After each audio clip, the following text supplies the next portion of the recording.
शौहर जब भी मेरे पास आता तो मुझे शदीद दर्द होता।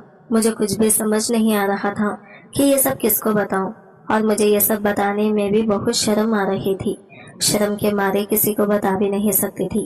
एक रात तो शौहर की शिद्दतें को बर्दाश्त करते करते दर्द काफी बढ़ चुका था।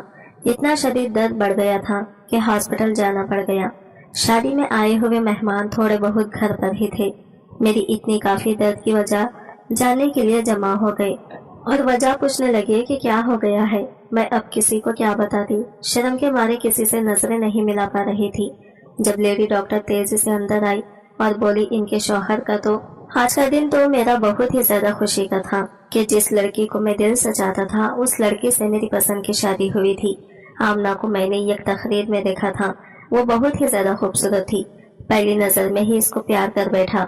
वो दुबली पतली लंबी बहुत ही ज्यादा हसीन थी कि मैंने फौरन ही अपने घर वालों को इसके घर भेज दिया रिश्ते के लिए। किस्मत तो बहुत अच्छी थी कि उसका बाप बाहर से आया हुआ था। उन्होंने कुछ छानबीन की और आगे से रिश्ते के लिए मान लिया। मेरी अच्छी खासी नौकरी थी, इसलिए उन्होंने झट से मान लिया था। ये 3 महीने कैसे गुजरे थे ये सिर्फ मैं ही जानता था। 3 महीने तवील इंतजार के बाद आज मेरा आमना से निकाह हो चुका था। वो अपने घर से रुखसत होकर मेरे घर आ चुकी थी। मेरी तो खुशी से होश ठिकाने पर नहीं थे। मैं तो सबसे ज्यादा बहुत खुश दिखाई दे रहा था, इसलिए मैंने आमना के बारे में कोई भी छानबीन नहीं करवाई थी कि वो कैसी लड़की है, इसका किरदार कैसा है। बस इसकी खूबसूरती को देखकर ही उस पर फिदा हो गया था। और वो गैर नहीं थी बल्कि मेरी अम्मी के रिश्तेदार की ही बेटी थी, इसलिए मुझे जरूरत ही पेश नहीं आई थी इस लड़की छानबीन करने की। अगर रिश्तेदार हो तो छानबीन की जरूरत नहीं पड़ती। मेरे दिल की बेताबियां बढ़ रही थी, मुझसे बर्दाश्त नहीं हो रहा था। अब मैं जल्द से जल्द अपनी दुल्हन के पास जाना चाहता था और उससे अपनी मोहब्बत का इजहार करना चाहता था। जैसे ही मैंने कमरे में कदम रखा, मेरा दिल जोर जोर से धड़क रहा था। मेरे दिल में लड्डू फूट रहे थे। बेड पर आमना घूंघट निकाल कर बैठी हुई थी।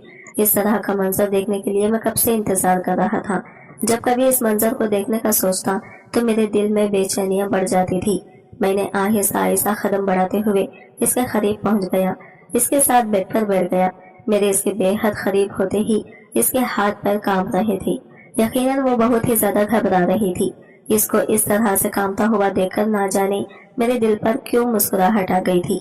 इसका यूं शर्माना और मेरे करीब होते ही घबराना मेरे दिल को बेचैन कर रहा था।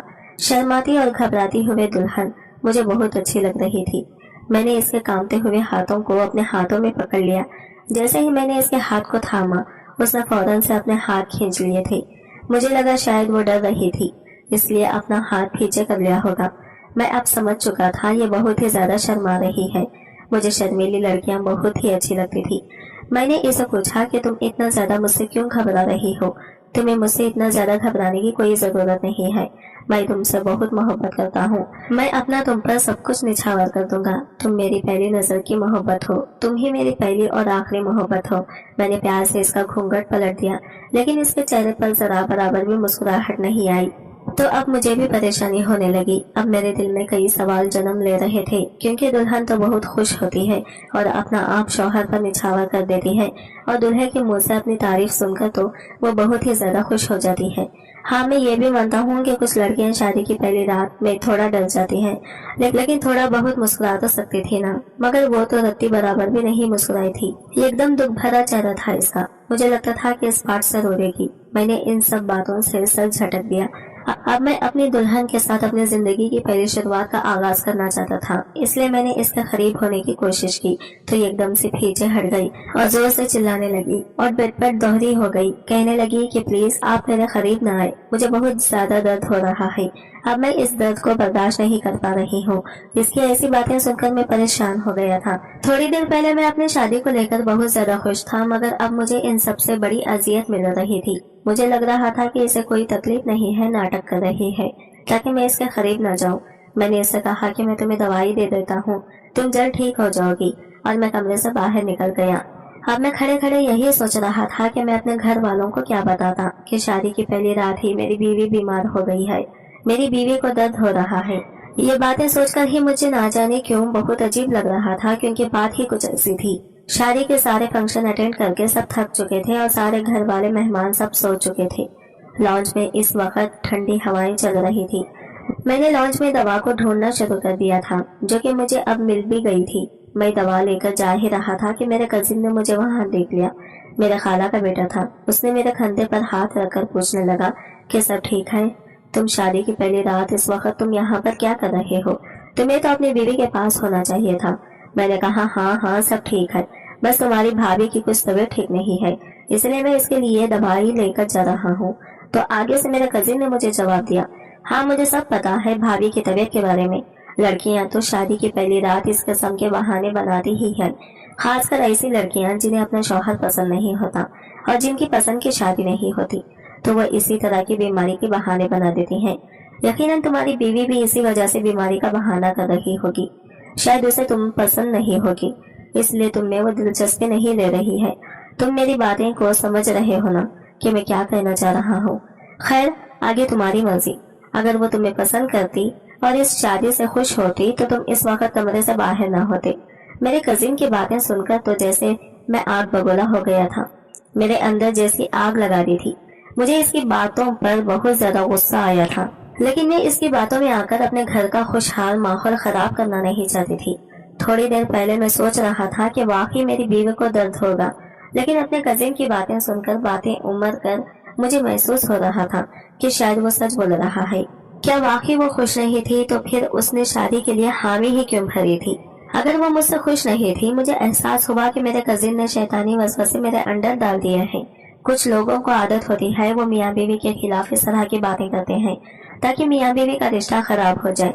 मुझे याद आया कि मेरे खाला का ये बेटा जो मुझसे इस किस्म की अजीब व गरीब बातें कर रहा था, उसे खुद शादी का बहुत शौक था और उसे कोई लड़की नहीं मिल रही थी। शायद वो मेरी शादी को देखकर हसरत में मुब्तला हो गया था।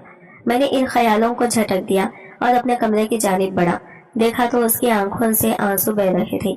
मैं फौरन उसके पास गया, उसे दवा दी और पानी पिला दिया। मैंने उससे कहा कि वो थोड़ा आराम कर ले। जैसी भी थी वो मेरी बीवी थी और उसका ख्याल रखना मेरी जिम्मेदारी थी। आधा घंटा में उसकी तबीयत में कुछ बेहतरी आने लगी। इस दौरान मैं उससे बात करना चाहता था, लेकिन वो बिल्कुल भी बात करने के मूड में नहीं थी। ऐसा महसूस हो रहा था कि उसे शदीद तकलीफ है और वो कुछ सुनना नहीं चाहती और कुछ बोलना नहीं चाहती। मायूस होकर मैंने तकिए से टेक लगाकर लेट गया। वो भी आंखें बंद करके लेटी थी और फिर लेटे लेटे ही सो गई। उस रात के लिए मैंने बहुत ज्यादा ख्वाब सजाए थे कि एक दूसरे से मोहब्बत का इजहार करेंगे, लेकिन मैंने तो खुलकर अपनी मोहब्बत का इजहार तक नहीं किया था और वो सो गई। मुझे नींद नहीं आ रही थी। मेरी मोहब्बत इतनी हसीन लड़की जो कि अब मेरी बीवी थी, वो मेरे सामने थी। मैं कैसे सोच सकता था? मैंने उसका शाना हिलाने की कोशिश की कि इसे जगा सकूं, तो वह आधी नींद में थी। उसने सिर्फ इतना कहा कि उसे बहुत दर्द हो रहा है, उसे सोना है। मायूस होकर मैं भी सो गया और क्या करता। सुबह जब मैं उठा तो वो नॉर्मल थी और मैं भी नॉर्मल था। शादी की पहली रात इस तरह से गुजारने का अफसोस तो मुझे भी बहुत था, लेकिन मैंने कहा कि ठीक है, बेचारी की तबीयत ठीक नहीं थी तो कोई बात नहीं। सुबह मुझे वो ठीक लगी तो मैंने उससे अपने मोहब्बत का खुलकर इजहार किया। उसे बताया कि मैं कैसे पहली नजर में उसका दीवाना हो गया था और इसी वक्त इससे शादी का फैसला कर लिया था। मेरी बातें सुनकर वो खुश हो गई। वह हशाश बशाश लग रही थी, मुस्कुरा रही थी और शर्मा रही थी। उसका ये रवैया देखकर मुझे बहुत खुशी हुई और मुझे समझ आ गया कि रात में वाकई ही उसकी तबीयत ठीक नहीं थी। लेकिन जैसे ही मैं उसके करीब होने लगा तो उसने फिर से वही ड्रामा शुरू कर दिया। मुझे बहुत दर्द हो रहा है, प्लीज मुझसे दूर रहो। ना जाने ये कौन सा दर्द था जो वक्फे वक्फे से उसको होता था। उसकी ये बात सुनकर मुझे अजीब सा महसूस हुआ। अभी थोड़ी देर पहले तक तो वो बिल्कुल ठीक थी, इसे अचानक से कैसे दर्द शुरू हो सकता था? मैं उसे डॉक्टर के पास भी नहीं ले जा सकता। लोग क्या सोचेंगे कि शादी के पहले ही दिन बीवी को डॉक्टर के पास क्यों ले जा रहा हो। मैंने शादी पर बहुत पैसा लगाया था, शादी की और बहुत धूमधाम से थी। ऐसी सूरत में अगर मैं शादी की पहली सुबह ही डॉक्टर के पास ले जाता, डॉक्टर को घर ले आता, तो मामला कहां से कहां पहुंच सकता था। मुझे इसका अंदाजा था। मैंने इसे कहा कि तुम आराम करो। मैंने कमरे की लाइट ऑफ कर दी और बाहर चला आया। थोड़ी देर बाद मैं वापस आया तो देखा कि मेरी बीवी बिस्तर पर मौजूद नहीं है। वॉशरूम से पानी गिरने की आवाज आ रही थी, शायद वो नहा रही थी। थोड़ी देर बाद मेरी बीवी वॉशरूम से नहाकर निकली तो मेरा तो गुस्से से बुरा हाल था। मैंने इससे बहुत सवाल किया, लेकिन इसने मुझे कोई जवाब नहीं दिया। तो मैंने कहा कि मुझे जल्दी जवाब चाहिए, ये सब क्या है, वरना मैं अभी इसी लम्हे तुम्हें छोड़ दूंगा। मेरी ये धमकी सुनकर तो वो और ज्यादा परेशान हो गई। اس نے مجھ سے کہا کہ آپ مجھے 3 مہینے کا وقت دے دیں، میں آپ کو سب کچھ بتا دوں گی، لیکن 3 مہینے سے پہلے میں آپ کو یہ راز نہیں بتا سکتی ورنہ بہت کچھ برا ہو جائے گا۔ اس کی بات سن کر مجھے اس کی بات کا یقین نہیں آ رہا تھا۔ مجھے لگا کہ وہ بلا وجہ بہانے بنا رہی ہے۔ میں نے اس سے کہا کہ مجھے ابھی اسی وقت تمام سوالوں کا جواب چاہیے۔ تم نے رات بھی مجھے قریب نہیں آنے دیا، صبح بھی تمہارا رویہ میرے ساتھ اچھا نہیں تھا۔ میں نے تم سے محبت کی شادی کی تھی اور محبت میں اس قدر اندھا ہو گیا تھا کہ تمہارے متعلق کسی قسم کی چھان بین تک میں نے نہیں کروائی، لیکن اب نہ جانے کیوں مجھے تمہارا کردار مشکوک لگنے لگا ہے۔ مجھے لگ رہا ہے کہ میں نے تم سے شادی کر کے غلطی کی ہے۔ آخر ایسا بھی کیا راز ہے کہ تمہارے پاس 2-3 مہینوں سے پہلے مجھے نہیں بتایا جا سکتا؟ میں غصے سے بول رہا تھا، لیکن ہلکی آواز میں، تاکہ میری آواز کمرے سے باہر نہ جائے۔ اگر آواز کمرے سے باہر چلی جاتی تو اس میں میری ہی بدنامی ہوتی اور حسد میں مبتلا لوگ خوش ہو جاتے کہ میری شادی کی شروعات ہی خراب ہو۔ مگر دیکھتے ہی دیکھتے وہ رونے لگی۔ اس کی آنکھوں سے آنسو بہ رہے تھے۔ اسے روتا دیکھ کر میرے دل کو جھٹکا سا لگا۔ جو بھی تھا، آخر وہ میری محبت تھی۔ اسے روتا ہوا دیکھ کر میں بھلا کیسے سکون میں رہ سکتا تھا۔ میں نے اسے رونا بند کرنے کو کہا، اسے بیڈ پر بٹھایا۔ کمرے کا دروازہ نیم کھلا تھا، اس بات سے ہم دونوں ہی انجان تھے۔ میں نے جب بیوی کو بیڈ پر بٹھایا تو روتے ہوئے میرے سامنے ہاتھ جوڑ کر منتیں کرنے لگی کہ پلیز یہ بات کسی کو مت بتانا، میرا یہ راز ہی رکھنا، میری عزت اب تمہارے ہاتھ میں ہے، پلیز میری بات کو سمجھو، کوئی بھی غلط قدم اٹھا کر اپنی اور میری زندگی برباد مت کرو۔ وہ انہی باتوں سے صورتحال کو مزید پیچیدہ کر رہی تھی کہ تبھی مجھے اپنے پیچھے سے ایک آواز آئی، جسے سن کر میں پیچھے مڑا۔ میری بیوی بھی بھوکلا کر پیچھے سامنے دیکھنے لگی۔ اس نے جلدی سے اپنا چہرہ آنسوؤں سے صاف کیا۔ دروازے کے درمیان میرا وہی کزن کھڑا تھا اور ہم دونوں کو دیکھ رہا تھا۔ سبھی وہ غصے سے آگے بڑھا اور بولا، کیا ہوا ہے، تم کیوں رو رہی ہو؟ مجھے بتاؤ، میں ابھی کے ابھی جا کر سب کو بتاتا ہوں۔ کزن کا پر لہجہ دیکھ کر تو میں بھکلا گیا۔ وہ مجھے دیکھنے لگا، میری بیوی یک تک مجھے دیکھنے لگی اور نظریں جھکا گئی۔ میں نے فوراً بات سنبھالتے ہوئے کہا کہ ایسی کوئی بات نہیں ہے، دراصل تمہاری بھابھی کو اپنے گھر والوں کی یاد آ رہی تھی، اس لیے وہ رو رہی تھی، مگر میں نے سمجھا دیا ہے، اب وہ ٹھیک ہے۔ مجھے اس لمحے اپنے کزن پر شدید غصہ آیا تھا۔ آخر وہ ہوتا کون ہے میری بیوی سے اتنی اپنائیت سے بات کرنے والا؟ ایسے لگ رہا تھا جیسے وہ میری بیوی سے پہلی بار نہیں مل رہا۔ میں بامشکل ضبط کیسے رہا۔ وہ کزن نہ جانے کیوں کچھ عجیب سا لگنے لگا تھا۔ وہ بار بار میری بیوی کو بہانے سے دیکھتا اور میری بیوی بھی اس کی خوشی مزاجی پر بھرپور جواب دے رہی تھی۔ میری بیوی میرے علاوہ ہر ایک سے ہنسی خوشی سے بات کر رہی تھی۔ آخر مجھ میں کیا کمی تھی؟ اتنی چاہت سے میں نے شادی کی تھی اور شادی کے 2 دن میں ہی میری بیوی نے مجھے میری اپنی نظروں میں گرا دیا تھا۔ میں فوراً اپنے کمرے میں گیا، بیگ کی چابی لی اور گھر سے باہر نکل آیا۔ کافی دیر ادھر ادھر گھومتا رہا اور سوچتا رہا کہ کیا کرنا چاہیے۔ گھر آتے ہوئے بھی مجھے رات کے 10 بج چکے تھے۔ جب میں واپس گھر پہنچا تو کمرہ خالی تھا۔ میں نے والدہ سے پوچھ لیا کہ آمنہ نظر نہیں آ رہی۔ میری بات پر والدہ نے گھوری سے نوازتے ہوئے مجھے کہا کہ اتنی جلدی بھول گئی، صبح خود ہی تو لے کر گئی تھی اسے اپنے ساتھ۔ میں نے کہا کہ میں کب لے کر گیا اس کو، میں تو آج جلدی گھر سے چلا گیا تھا۔ پھر بات سن کر والدہ چونکی، کہنے لگی تم نے خود ہی تو چھوٹے بھائی کو کہا تھا کہ آمنہ کو بھیجو، میں اسے میکے چھوڑ کر ساتھ ہی کام کے لیے چلا جاؤں گا۔ میں حیرانی سے والدہ کو دیکھنے لگا۔ والدہ کے چہرے پر بھی پریشانی در آئی، مگر جلدی ہی موقع پر بات سنبھالتے ہوئے میں بولا کہ ہاں میں نے ہی کہا تھا اور اسے میکے بھی چھوڑ دیا تھا۔ دراصل مجھے کام کی ٹینشن میں یاد ہی نہیں رہا۔ میری بات پر والدہ کو کچھ تسلی ہو گئی تھی۔ میں دل ہی دل میں جلتا کرتا کمرے میں چلا گیا تو آخر میری بیوی میرے بھائی کے ساتھ نکلی تھی۔ مجھے شدید غصہ آیا۔ میں سوچ رہا تھا کہ میری نظر سامنے ٹیبل پر پڑی جہاں پر آمنہ کا موبائل رکھا تھا۔ مجھے اس دن کی کال یاد آئی۔ میں نے موبائل کھولا اور کال ہسٹری چیک کرنے لگا۔ خوش قسمتی سے ہسٹری ڈیلیٹ نہیں ہوئی تھی۔ اس دن اور وقت کی کال پر جو نام مجھے دکھائی دیا، اسے دیکھ کر مجھے جھٹکا لگا۔ وہاں تو پری لکھا تھا۔ پری آمنہ کا نام تھا۔ مجھے ابھی بھی شک ہوا۔ میں نے دانستہ طور پر نمبر ملایا۔ کچھ لمحے بعد دوسری جانب سے ہی ایک مردانہ آواز سنائی دی۔ مجھے یوں محسوس ہوا جیسے میری روح کسی نے کھینچ لی ہو۔ وہ بار بار ہیلو ہیلو آمنہ کہہ کر اسے پکارتا رہا۔ وہ آواز بالکل غیر شناساسی تھی، نہ میرے بھائی کی تھی اور نہ ہی میرے کزن کی۔ یہ آواز مجھے شدید غصے میں مبتلا کر گئی۔ تب میرے ذہن میں کئی دھماکے ہوئے، کہیں یہ آواز آمنہ کی بہنوئی کی تو نہیں تھی۔ میری سوچ وہاں پر دم توڑ گئی۔ میں نے آمنہ کے بارے میں کچھ پوچھا۔ 5 منٹ بعد آمنہ کمرے میں داخل ہوئی۔ مجھے غصے میں دیکھ کر اس کا رنگ زرد پڑ گیا۔ کہنے لگی کیا ہوا ہے، آپ غصے میں کیوں لگ رہے ہیں؟ اس کا اتنا کہنا تھا کہ میں نے اس کی گال پر تھپڑ مار دیا۔ وہ زمین پر جا گری۔ میں نے اس سے استفسار کیا کہ کون ہے؟ وہ بتاؤ جس کو ملنے تم آج گئی تھی۔ میری بات پر وہ مجھے دیکھنے لگی، تب اچانک سے اسے الٹی آنے لگی۔ وہ روتی ہوئی پیٹ پر ہاتھ رکھے واش روم میں چلی گئی۔ اس کی یہ حالت مجھے مزید کچھ سوچنے پر مجبور کر چکی تھی۔ جب وہ باہر آئی تو رو رہی تھی، اس کا چہرہ زرد پڑ چکا تھا۔ وہ روتے ہوئے کہنے لگی کہ میں ہاتھ جوڑتی ہوں، پلیز مجھ پر ایسے گھنونے الزام مت لگائیں۔ میں نے کبھی کسی کے ساتھ ایسا تعلق نہیں بنایا اور نہ ہی بناؤں گی۔ آپ مجھ پر اعتبار کر کے تو دیکھیں۔ اتنا کہتے کہتے وہ وہاں زمین بے ہوش ہو گئی۔ مجھے اس پر رتی برابر بھی ترس نہیں آ رہا تھا۔ میرے دماغ میں اس وقت آندھیاں چل رہی تھی۔ اس نے میری امانت میں خیانت کی تھی اور اب حالات مجھے مزید پریشان کر رہے تھے۔ میرے دل میں اب یہ خیال آنے لگا کہ شاید وہ کسی اور کے بچے کی ماں بننے والی ہے۔ تب میرا چھوٹا بھائی کمرے میں داخل ہوا، مجھ سے پوچھنے لگا کہ بھابھی کو کیا ہوا ہے، آپ نے ان کے ساتھ کیا کیا؟ میں نے بھائی کی اس حرکت پر اسے غصے سے کہنے لگا کہ تمہاری ہمت کیسے ہوئی میری بیوی کو ہاتھ لگانے کی؟ میں کبھی اتنی اونچی آواز میں نہیں بولا تھا۔ میری آواز سن کر میری ماں دوڑی دوڑی ادھر آئی۔ آمنہ کو بے ہوش دیکھ کر وہ مجھ سے سوال کرنے لگی، مگر میں ان سے کیا کہتا؟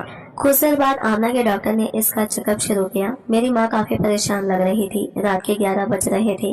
تب آمنہ کا بہنو بھی آ گیا۔ انہیں وہاں دیکھ کر میں ہکا بکا رہ گیا۔ آخر انہیں کس نے بتایا کہ ہم یہاں ہیں؟ آمنہ کے بہنوئی کو دیکھ کر میری رگوں میں ایک بار پھر غصہ گردش کرنے لگا۔ میں بہت ضبط کے ساتھ بتانے لگا کہ وہ بے ہوش ہو گئی ہے۔ تب بہنوئی بولا کہ کچھ دیر پہلے کال آئی تھی آمنہ کی، مگر وہ کچھ بولی نہیں، اس لیے ہم اس کی خیریت معلوم کرنے گھر گئے، مگر وہاں سے پتا چلا کہ آپ لوگ اسے ہاسپٹل لائے ہیں۔ میں نے ڈاکٹر سے اکیلے میں پوچھا کہ آمنہ کیسی ہے، جس پر وہ بات کو گول مول کر کے کہنے لگی کہ بلڈ پریشر لو ہونے کی وجہ سے بے ہوش ہو گئی ہے، آپ ان کے کھانے پینے کا اچھے سے خیال رکھیں، وہ بہتر ہو جائے گی۔ میں نے سارے راستے آمنہ کو کوئی بات نہیں کی، وہ بھی کافی پریشان لگ رہی تھی۔ مجھے سب سے زیادہ شک اپنے بھائی پر تھا، ہو نہ ہو یہ اسی کا ہی کام ہوگا۔ اس کی عادت سے میں واقف تھا، یقیناً اس کو آمنہ کے نزدیک ہونے کا کوئی موقع مل گیا ہوگا، ایک دوسرے کے قریب آنے کا۔ ایسے ہی کئی وسوسے مجھے میرے بھائی اور بیوی سے بدگمان کرنے لگے۔ وقت گزرتا چلا گیا، 3 ماہ مکمل ہونے والے تھے۔ میں سوچ چکا تھا کہ جیسے ہی 3 ماہ ہوں گے میں مکمل پوچھوں گا آمنہ سے۔ میں جلدی گھر واپس آ گیا۔ گھر میں کافی خاموشی تھی۔ میں اپنے کمرے کی طرف بیٹھا تھا تو مجھے کچھ سرگوشیوں کی آواز سنائی دی۔ میری بیوی سے میرا اعتبار تو کب کا اٹھ چکا تھا، دل تو وہ میرا بہت پہلے توڑ چکی تھی، اب وہ کچھ بچا تھا تو اب تھی میری غیرت۔ وہ جب تک میرے ساتھ میرے نکاح میں تھی میں اسے سیاہ کرتوت نہیں کرنے دے سکتا تھا۔ اندر سے مجھے اس کے بولنے کی آواز آئی، وہ کہہ رہی تھی کہ پتہ نہیں کب یہ 3 ماہ پورے ہوں گے، آپ ہی میں اپنے شوہر کو سب کچھ سچ سچ بتا سکوں گی۔ یقین مانے مجھے بہت برا لگتا ہے انہیں یوں تکلیف میں دیکھ کر۔ وہ اپنی بہن سے بات کر رہی تھی، تب اس کی بہن بولی کہ چلو تم کل ڈاکٹر کے پاس جانا، شاید وہ اس بار تمہیں کچھ ایسا عمل بتا سکے جس سے تمہارے شوہر اور تمہارے درمیان دوریاں ختم ہو جائیں۔ ان دونوں کی یہ باتیں سن کر میں وہاں سے رہی ہٹ گیا۔ آمنہ ڈاکٹر کے پاس جائے گی، مگر کیوں؟ مجھے یہ جاننا تھا، اب ہر حال میں جاننا تھا۔ جیسے ہی صبح ہوئی میں کام کا بہانہ کر کے گھر سے جلد نکل گیا۔ تب 9 بجے مجھے اپنی بیوی گھر سے نکلتی ہوئی نظر آئی۔ وہ ایک رکشے میں بیٹھ کر کہیں جا رہی تھی، میں بھی اس کا پیچھا کرنے لگا۔ تب کچھ دیر کے بعد وہ ایک گائنالوجسٹ کے کلینک کے باہر رکی۔ میرا شک اب یقین میں بدلتا جا رہا تھا۔ نفرت کی یہ کور لہر میرے وجود میں پھیل گئی۔ وہ اندر چلی گئی۔ کچھ دیر بعد میں بھی اندر چلا گیا۔ مجھے نہیں وہ وہاں کہیں بھی سامنے نظر آئی۔ میں نے نرس سے اپنی بیوی کے نام سے پوچھنے لگا تو نرس کہنے لگی کہ آپ کی بیوی کی رپورٹس کچھ دیر پہلے ہی آئی ہیں، جو کہ کچھ آپ یہ اندر ڈاکٹر کے پاس لیتے ہوئے جائیں، آپ کی بیوی وہاں موجود ہے۔ مجھ میں ہمت نہیں بچی تھی کہ میں ان پیپرز کو کھول کر دیکھا۔ میں ان رپورٹس کو بجائے اندر دینے کے بجائے انہیں لے کر کلینک سے باہر نکل آیا۔ میں وہاں سے سیدھا گھر پہنچا۔ اپنے کمرے میں آ کر میں رو پڑا۔ مجھے سچ میں بہت دکھ ہوا تھا۔ میری پہلی محبت میری بیوی مجھے اتنا بڑا دھوکہ دے گی، میں نے بھی نہیں سوچا تھا۔ کچھ دیر بعد زرد رنگت چہرے پر سجائے آمنہ گھر میں داخل ہوئی۔ وہ آتے ہی بولی کہ آپ میری سچائی جان چکے ہیں۔ اس کے سوال پر میں بولا کہ ہاں جان گیا ہوں۔ پھر وہ دوبارہ بولی کہ اب تو آپ کے سارے شک ختم ہو گئے ہوں گے نا، میری محبت پر یقین آ گیا ہوگا نا۔ اب تو میں حیران ہوا، بھلا ایسی محبت کیسا یقین؟ میں مزید کچھ بولتا، میری بیوی نے رپورٹس کھول کر میرے سامنے کی اور مجھے پڑھ کر سنایا۔ اس نے جو الفاظ اپنی زبان سے ادا کیے، انہیں سن کر میرا وجود تھر تھر کانپنے لگا۔ میرا جی چاہ رہا زمین پھٹے اور میں اس میں سما جاؤں۔ میری بیوی نے بتایا کہ میرے پیٹ میں رسولی تھی، جس کا مسلسل علاج چل رہا تھا اور جس کی وجہ سے میں اپنے شوہر کے قریب نہیں جا سکتی تھی۔ میری شادی جلد طے ہو گئی۔ इसलिए मेरी डॉक्टर ने मुझे 3 माह अदवाइयात खाने की ताकीद की थी। अगर मैं 3 माह डॉक्टर की हिदायत पर अमल ना करती तो शायद कभी माँ ना बन पाती, इसलिए मैंने आपको खुद से दूर रखा था। मगर आज देखिए मेरी रिपोर्ट्स बिल्कुल ठीक आई हैं। मैं अब तंदुरुस्त हो चुकी हूँ। बीवी की ये बातें सुनकर मैं बेइंतहा शर्मिंदा हुआ। वह रिपोर्ट सच्ची थी। मैं वक्त से पहले और बगैर सच जाने बहुत कुछ गलत सोच गया था। मैं शर्मिंदा था और अपनी बीवी से माफी मांगने लगा। आमना ने मुझे फौरन से माफ कर दिया। इसी पल मुझे इस पर बेहद प्यार आया था और अपनी सोच पर शर्म महसूस हुई। आज आमना मेरे 4 बच्चों की माँ बन चुकी है और मुझे अपनी बीवी पर फख्र है। आज की वीडियो कहानी आपको कैसी लगी कमेंट करके जरूर बताइएगा, और वीडियो अच्छी लगी है तो लाइक शेयर जरूर कीजिएगा और हमारे चैनल को सब्सक्राइब करें फ्रेंड्स। मिलता है अगले वीडियो के साथ, तब तक के लिए बाय बाय।